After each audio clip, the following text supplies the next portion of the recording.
से पहला दुल्हा जो है या तो दूल्हा चुनता था या तो पिता चुनता था या पिता का जो नौकर है एलियाजर वो चुनता था, जिसके चलते ये चित्र आपके बीच में मैंने रखा है। तो ये पहला कदम होता था। लिखा है दुल्हा चुनता था दुल्हन को, तो दुल्हन का चुना जाना। प्रश्न उठता है स्टेप 1 का कनेक्शन एक्लीसिया से कैसे, क्योंकि एंशिएंट जूइश वेडिंग का कनेक्शन एक्लीसिया मतलब कलीसिया से मैं दे रहा हूं। तो इसका कनेक्शन क्या है? Are you ready for this? लिखा है यूहन्ना 15 का 16, लिखा है तूने मुझे नहीं चुना परंतु मैंने तुझे चुना है। आप जब बाइबल पढ़ते थे कि आई हैव चोजन यू, मैंने तुझे चुना है, तब शायद आपको कनेक्शन नहीं पता चला होगा।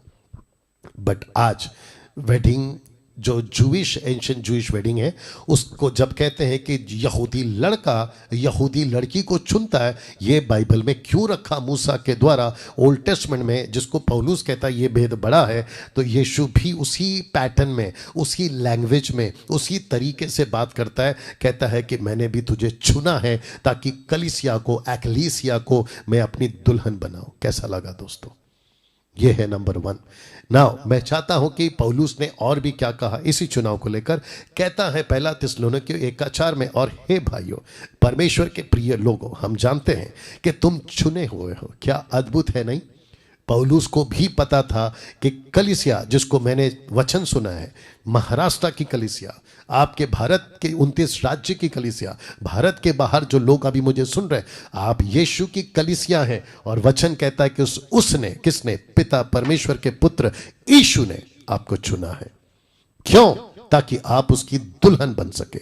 लिखा है यूहन्ना 2:17, तब उसके चेलों को स्मरण आया कि लिखा है, जरा शब्द पे ध्यान देना, तेरे घर की धुन मुझे खा गई, तेरे घर की धुन मुझे खा गई। इसका मतलब क्या है? जब स्टेप्स 2 पे मैं आऊंगा आप और भी इसको जो है समझ पाओगे कि यीशु मसीह पागल हो गया था अपने चुने हुई एक्लीसिया के लिए। यीशु दीवाना हो गया था अपने चुनी हुई एक्लीसिया के लिए। यीशु मसीह ने कहा चाहे कुछ भी हो जाए मैं इसको चुन कर रहूंगा। और उसने कहा कि मैं पिता के सिंहासन को त्यागता हूं, परमेश्वर के पद को त्यागता हूं। इसलिए तो लिखा है ना फिलिपियों की किताब 2:5 में, कहता है कि वो परमेश्वर होकर भी शून्य बन गया और मनुष्य का रूप धारण किया। और कहता है कि वो पापी बन गया जबकि वो पाप नहीं करता था, नहीं करता था।